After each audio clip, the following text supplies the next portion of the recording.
आप मैं ये कह रहा हूँ ना, हम भाग उस चीज़ के पीछे रहे जो अल्लाह ने हमें देनी, जो हमारे नसीब में लिखा है। अच्छा, जितनी चाहे मेहनत कर लो, आप जितना हद चाहे कर लो, मिलना आपको वही जो आपके नसीब अल्लाह में ने है। लिखा। जो आपका रिज़्क आपके नसीब में लिखा बेशक, है, वही आपको बेशक। मिलेगा।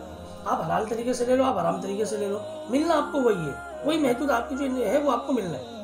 हम सिर्फ़ भाग रहे हैं, पागल हो गए पैसे के पीछे, भाग हम भाग भाग भाग। अच्छा, हिरस, हमें जो तकलीफ हो रही है वो हो रही है हिरस की वजह से। हमें जो हमारी जो जान जा रही है ना, वो दूसरों को देख के जा रही है। उसने घर बना लिया, मैंने घर क्यों नहीं बनाया? अच्छा, उसने अगर आरसीसी बनाया तो मेरा रोटी-आर का है। मेरे घर में टीन की चादर है, उसने आरसीसी बना लिया।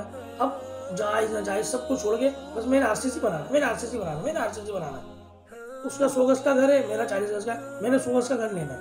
भाई अल्लाह ने उसको दिया है, शौक से अल्लाह से दुआ कर, अल्लाह तेरे रिज़्क में बरकत देगा। अल्लाह ने अगर बरकत देनी है तो एक